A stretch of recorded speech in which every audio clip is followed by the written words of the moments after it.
আল্লাহ তাআলা নবীর মাধ্যমে আপনাকে আমাকে জানায়া দিয়েছেন।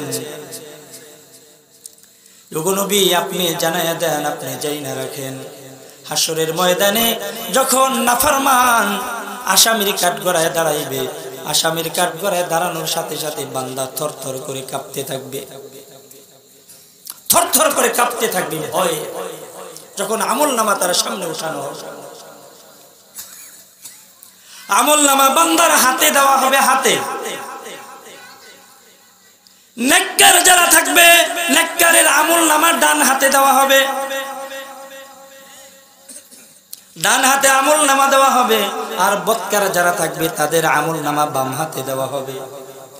আব্দুল্লাহ ইবনে আব্বাস রাদিয়াল্লাহু তাআলা আনহু বলেন, বদকারের নাফরমানের আমলনামা বাম হাতে কেমনে দেওয়া হবে?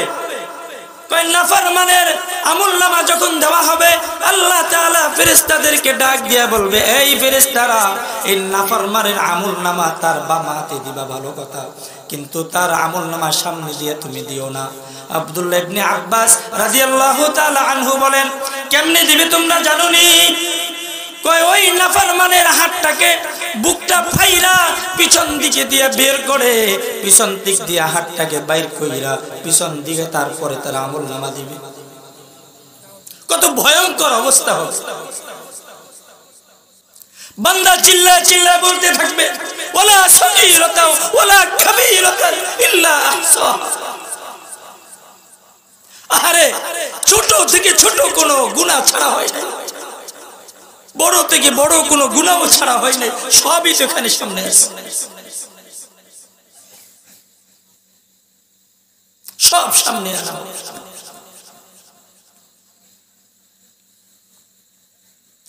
ওই আমলনামা সামনে পাইয়া বান্দা আফসোস করতে থাকবে, মা আগনা আন্নি মালিয়া, মা আগনা আন্নি মালিয়া। আরে দুনিয়া ধন সম্পদ আমার কোনো কাজে আসলো না হাসরের ময়দানে। হালাকা আন্নি সুলতানিয়া, আমার সালতানাত ছিল, আমার ক্ষমতা ছিল, আমার চেয়ারম্যানে ছিল, আমার মিম্বরে ছিল, এলাকায় মাতবরে ছিল, এলাকার বড় ক্ষমতাবান ছিলাম, এলাকার ভিতরে মানুষ আমাকে অনেক বড় জানতো, রাষ্ট্র পরিচালনা করতাম, কই আজকে আমার কোনো কাজই তো আসতেছে না। হালাকা আন্নি সুলতানিয়া, আমার ক্ষমতা আমাকে শেষ করে দিল, আমাকে ধ্বংস করে দিল। বান্দা চিল্লে চিল্লে আফসোস করছে। সাথে সাথে আল্লাহ তাআলা ফেরেশতাদেরকে অর্ডার করবে, খুদুহু ফাগুল্লু, খুদুহু ফাগুল্লু, নাফরমানকে ধর, পাকড়াও কর। সুম্মাল জাহিমা সাল্লু সুম্মা ফি সিলসিলাতিন দারউহা 70 যিরাআন ফাসলুকু। শিকল দিয়া তাকে বাঁধা হবে, শিকল দিয়া। কেমনে বাঁধবে, কেমনে? আব্দুল্লাহ ইবনে আব্বাস রাদিয়াল্লাহু তাআলা আনহু বলেন, তার মুখের ভিতর দিয়া শিকল ঢুকায় দিবে, মুখের ভিতর দিয়া। এ মুসলমান একটু ভাবেন, একটু চিন্তা করেন, দিলের কান দিয়া কথাগুলো শোনার চেষ্টা করেন, দিলটাকে নরম করার চেষ্টা করেন। মুখের ভিতর দিয়া শিকলটাকে ঢুকায় দিবে, লোহার শিকল, লোহার সাধারণ এই শিকল না, আগুনের শিকল এই মুখের ভিতরে ঢুকায় দিবে, আগুনের শিকল মুখের ভিতরে দিয়া ঢুকাই দিয়া পিছনের রাস্তা দিয়া বের করা হবে, পিছনের রাস্তা দিয়া বের করে তারপরে তাকে টাইনা টাইনা জাহান্নামে নেওয়া হবে, টাইনা টাইনা জাহান্নামে নেওয়া হবে।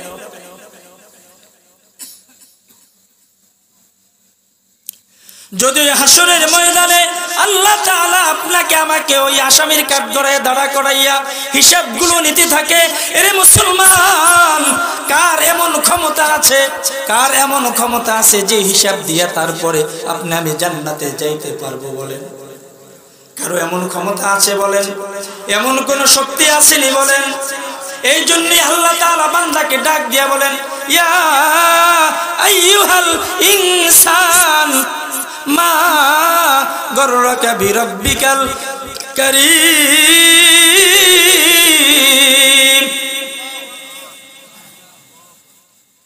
আল্লাহ তাআলা বান্দাকে মোহাব্বত করে ডাক দিয়া বলে, রে বান্দা, রে বান্দি, কে তোমাকে রব্বে কারিম থেকে, ফিরাইয়া রাখলো? কে তোমাকে ফিরাইয়া রাখলো? হ্যাঁ, কে তোমাকে ফিরাইয়া রাখলো? কত মোহাব্বত করে আপনাকে আমাকে দুনিয়াতে আল্লাহ তাআলা বানাইছেন, আল্লাহ তাআলা স্মরণ করাইয়া দিয়েছেন, স্মরণ করাইয়া দিয়েছেন। ইয়া আইয়ুহাল ইনসান মা গররাকা বিরাব্বিকাল কারীম আল্লাযী খালাকাকা ফাসাওয়াকা ফাআদালাক ফি আইয়ি সূরাতিন মা শাআ রাক্কাবাক। এত সুন্দর চেহারা তোমাকে দিয়েছি, এত নাজ নেয়ামত দুনিয়াতে তোমাকে আমি দিয়েছি, এত কিছু দেওয়ার পরেও কে তোমাকে রব্বে কারিম থেকে ফিরাইয়া রাখলো? কোথায় যাও রে বান্দা? হ্যাঁ, কোথায় যাও? আসো।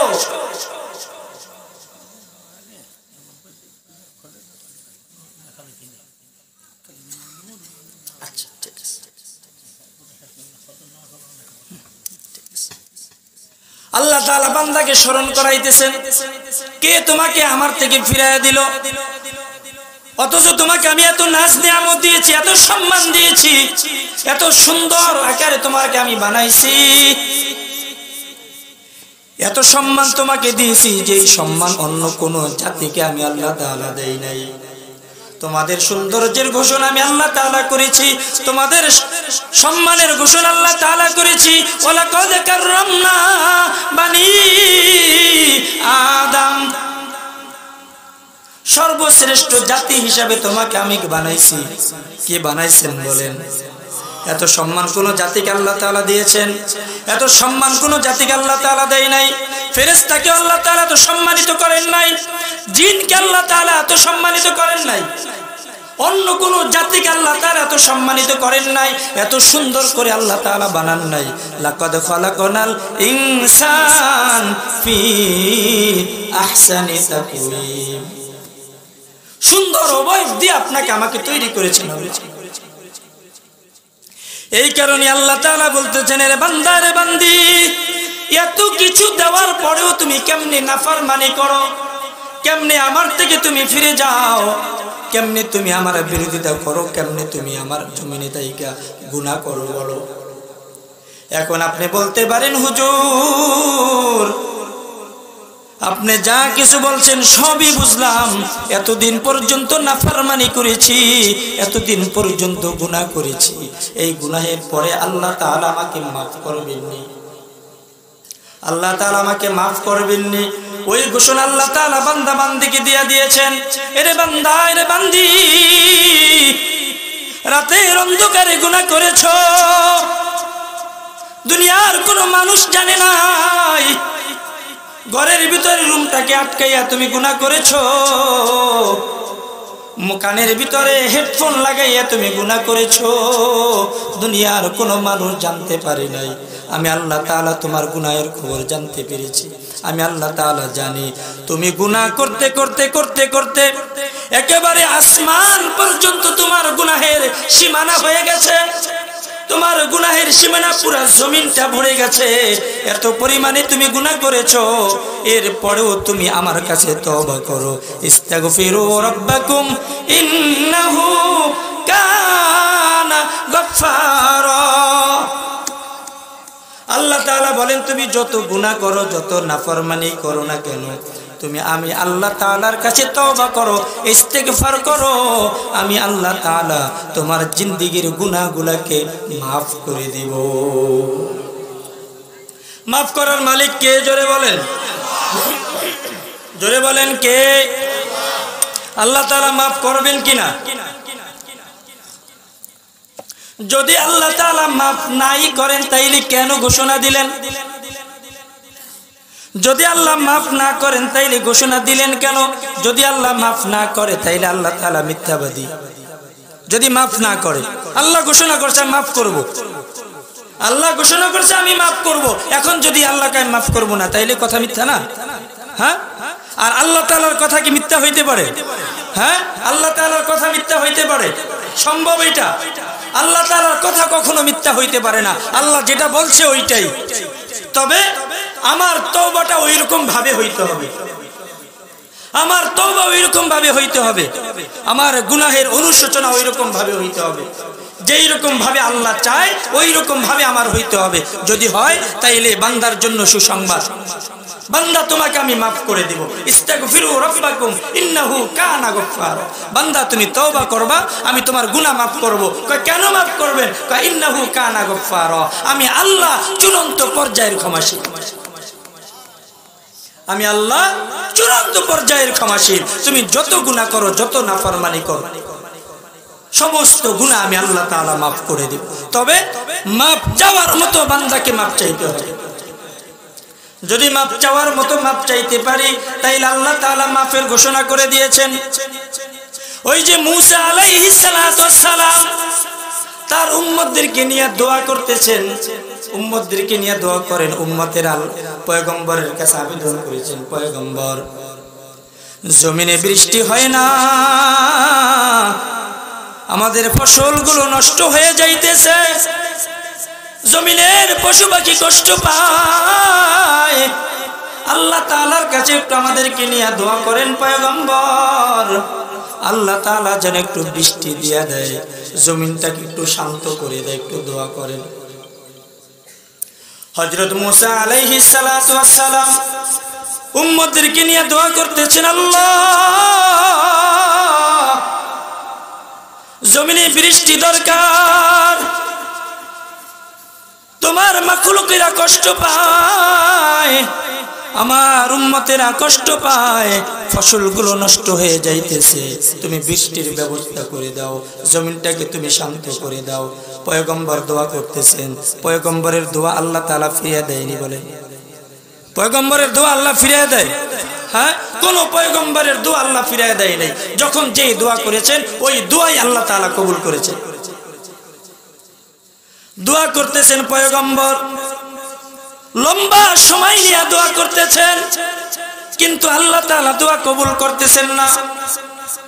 লম্বা সময় যাওয়ার পরে আল্লাহ তাআলা ওহী নাজিল করে দিলেন, হে মূসা পয়গম্বর তুমি দোয়া করতে থাকবা, যদি দোয়া করতে করতে এইরকম ভাবে তুমি একদিন না, 2 দিন না, 3 দিন না, মাসও দোয়া করো, তোমার দোয়া কবুল হবে না, তোমার দোয়া কবুল করা হবে না। হযরত মূসা আলাইহিস সালাতু ওয়াস সালাম আল্লাহ তাআলাকে ডাক দিয়া বলেন, আল্লাহ কেন তুমি আমার দোয়া কবুল করবা না? আমি তো তোমার পয়গম্বর কালিমুল্লাহ, তুমি তো আমাকে কালিমুল্লাহ খেতাব দিয়েছো, তুমি আমার সাথে সরাসরি কথা বলো, তাইলে কেন তুমি আমার দোয়া কবুল করবা না? আমাকে কেন তুমি জমিনের ভিতরে বেইজ্জতি করবা বলো? আল্লাহ তাআলা মূসা আলাইহিস সালাতু ওয়াস সালামকে ডাক দিয়া বলেন, পয়গম্বর আপনি যেই মজলিসের ভিতরে দোয়া করতেছেন ওই মজলিসের ভিতরে এমন একটা নাফরমান আছে, এমন একটা গুনাহগার আছে, যেই গুনাহগারটা আজকে 40টা বছর পর্যন্ত ওই নাফরমান আমি আল্লাহ তাআলাকে একটা বারের জন্য আল্লাহ বলে ডাক দেয় নাই। ওই নাফরমান আমি আল্লাহ তাআলাকে একটা বারের জন্য আল্লাহ বলে ডাক দেয় নাই। আমি আল্লাহ তাআলার কুদরতি পায়ে সিজদা দেই নাই, আমি আল্লাহ তাআলার কোনো হুকুম মানে নাই, শুধু নাফরমানি করেছে, শুধু নাফরমানি করেছে। ওই নাফরমানির কারণে, ওই গুনাহগারের কারণে, ওই গুনাহগার ব্যক্তির কারণে, আমার ওই শত্রুর কারণে তোমার দোয়া আমি আল্লাহ কবুল করব না। যতক্ষণ পর্যন্ত এই নাফরমান তোমার এই মজলিস থেকে না উঠবে ততক্ষণ পর্যন্ত আমি আল্লাহ তাআলা তুমি পয়গম্বরের দোয়া কবুল করব না। তুমি পয়গম্বর হইতে পারো, তোমার দোয়া কবুল করব না যতক্ষণ পর্যন্ত এই নাফরমান এই মজলিস থেকে না উঠবে। কত বড় কথা চিন্তা করেন। হযরত মূসা আলাইহিস সালাতু ওয়াস সালাম উম্মতদের ভিতরে ঘোষণা করে দিলেন, মজলিসের ভিতরে ঘোষণা করে দিলেন, আলহামদুলিল্লাহ লাকাল হামদু ওয়া শুকর। হযরত মূসা আলাইহিস সালাতু ওয়াস সালাম ঘোষণা করে দিলেন, কে আছো? কে এমন নাফরমান আজকে 40টা বছর পর্যন্ত আমার আল্লাহর হুকুম মানো না, আমি আমার আল্লাহ তাআলার কুদরতি পায়ে তুমি সিজদা দাও না, আমার আল্লাহ তাআলাকে তুমি আল্লাহ বলে ডাক দাও না। কে এমন নাফরমান, কে এমন গুনাহগার, তুমি মজলিস থেকে উঠে যাও, তোমার কারণে আমি পয়গম্বরের দোয়াও আল্লাহ তাআলা কবুল করতেছে না। তুমি মজলিস থেকে উঠে যাও, তুমি না ওঠা পর্যন্ত আল্লাহ তাআলা রহমত নাজিল করবে না, আল্লাহ তাআলা বৃষ্টি দিবে না। তুমি মজলিস থেকে উঠে যাও, ঘোষণা করে দিয়েছেন উঠে যাও। তোমার মতো নাফরমান আমি পয়গম্বরের সামনে বসার যোগ্যতা রাখি না, উঠে যাও। হযরত মুসা আলাইহিস সালাতু ওয়াস সালাম চতুর্দিকে তাকাইতেছেন, কেউ ওঠে না, সবাই যার যার মতো করে বসা আছে, কোনো মাথা উপরের দিকে ওঠে না, সবাই নিচের দিকে তাকাই আছে, একটা মানুষও ওঠে না। সবাই চিন্তা করে, হারে কে এমন নাফরমান যে নাফরমানের কারণে আমাদের কষ্ট হয়, কে এমন গুনাহগার যে গুনাহগারের কারণে এই জমিনের ভিতরে আল্লাহ তাআলা রহমত নাজিল করে না। কেউ কেউ আবার মাথা উঠাইয়া দেখে কেউ দাঁড়ায় কিনা, কেউ দাঁড়াইতেছে না, সবাই নীরব নিস্তব্ধ, কেউ উঠে না। ওখানে যেই নাফরমান ছিল, যেই গুনাহগার বান্দা ছিল, ওই গুনাহগার বান্দা মাথাটাকে নিচের দিকে দিয়া, চেহারাটাকে নিচের দিকে দিয়া, জমিনের দিকে মাথাটাকে নিচের দিকে রাইখা মালিককে ডাক দিয়েছেন, অন্তর থেকে মালিককে ডাক দিয়েছেন, ওগো মালিক, আমি গুনাহ করেছি, আমি নাফরমান, আমি গুনাহগার, আজকে 40টা বছর পর্যন্ত তোমার নাফরমানি করেছি, তোমার গুনাহ করেছি, তোমার কুদরতি পায় আমি সিজদা দেই নাই।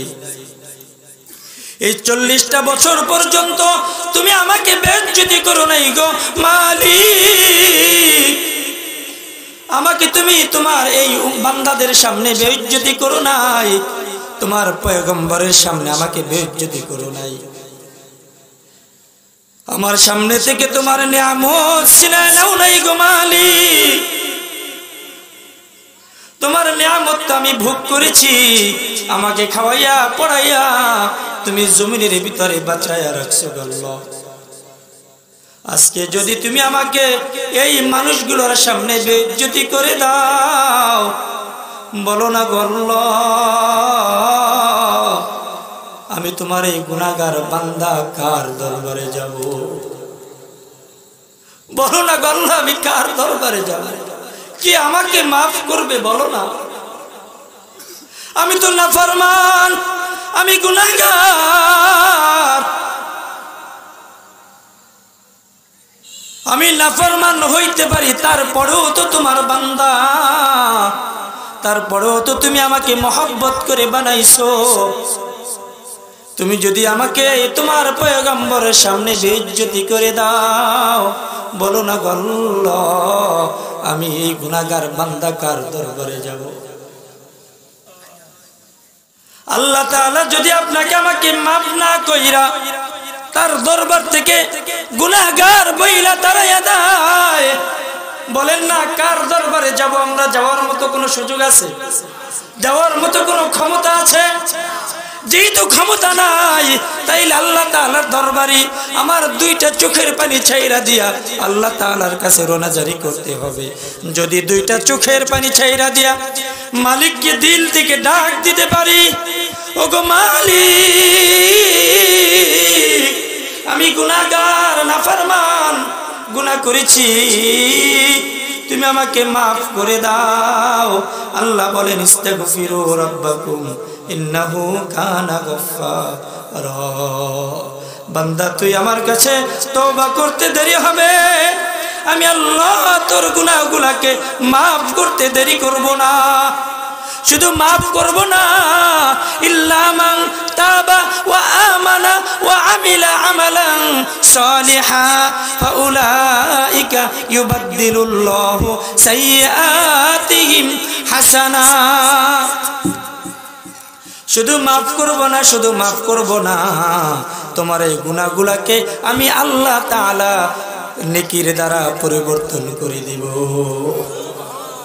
সুবহানাল্লাহ। আস্তে জোরে বলেন না সুবহানাল্লাহ।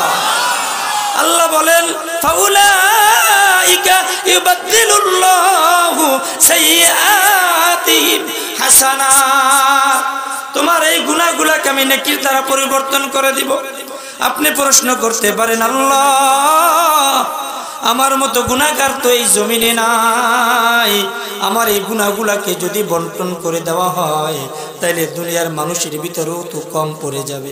এত পরিমাণে আমি গুনাহ করেছি, গুনাহ করতে করতে আসমান পর্যন্ত গুনাহ করেছি, এই গুনাহগুলোকে তুমি মাফ কইরা নেকির দ্বারা পরিবর্তন করে দিবা। কয় আল্লাহ কয় হা ফাউলাইকা ইউবাদদিলুল্লাহু সাইয়্যাতিহিম হাসানাত। আল্লাহ তাআলা কিন্তু নির্ধারণ করেন নাই যে একটা গুনাহ মাফ করবেন, দুইটা মাফ করবেন, তিনটা মাফ করবেন, নির্ধারণ করছেন? আল্লাহ নির্ধারণ করেন নাই। তার মানে বোঝা গেল আমি যদি তওবা করতে পারি, আমি যদি মাফ চাইতে পারি, আল্লাহ বলেন তোমার জিন্দেগীর সমস্ত গুনাহগুলোকে আমি আল্লাহ তাআলা মাফ করে দেব। ওই যে মুসা আলাইহিস সালাতু ওয়াস সালামের উম্মত ওখানে বৈশা বৈশা দুইটা চোখের পানি ছাইরা দিয়া, চোখের গরম পানি ছাইরা দিয়া আল্লাহ তাআলার কাছে রোনাজারি করতে চাইল, গুনাহ করেছি তুমি মাফ করে দাও, আর গুনাহ করব না, আর তোমার নাফরমানি করব না। এখন থেকে এই মুহূর্ত থেকে আল-আন এই মুহূর্ত থেকে তোমার কাছে তওবা করি, ওগো মালিক তুমি আমাকে মাফ করে দাও, তুমি আমাকে মাফ করে দাও। বান্দা এভাবে চোখের পানি ছাইরা দিয়া আল্লাহ তাআলার কাছে রোনাজারি করতেছেন। এই রোনাজারির ভিতরে আসমান অন্ধকার হয়ে গেছে, মেঘাচ্ছন্ন হয়ে গেছে, একটু পরে বৃষ্টি পড়া শুরু হয়ে গেছে। হযরত মূসা আলাইহিস সালাতু ওয়াস সালাম আল্লাহ তাআলাকে ডাক দিয়া বলেন, আল্লাহ তুমি না একটু আগে বললা নাফরমান বান্দা আছে তোমার এই উম্মতের ভিতরে, একটা নাফরমান উম্মত আছে যে উম্মতটা 40 বছর পর্যন্ত তোমার নাফরমানি করে, ও না ওঠা পর্যন্ত তুমি জমিনের ভিতরে বৃষ্টি বর্ষণ করবা না, জমিনের ভিতরে তোমার রহমত দিবা না। তাইলে ওই মানুষটা তো উঠলো না, ওই মানুষটা তো এখানে গেল, এখান থেকে চলে গেল না, তারপরও কেন তুমি বৃষ্টি দিলা? আমাকে তুমি কেন বেইজ্জতি করলা? বলো কেন বেইজ্জতি করলা? কেউ তো যায় নাই, আমি তো ঘোষণা করলাম, কেউ যায় নাই, মানুষ শুনলো, আর এখন দেখলাম কেউ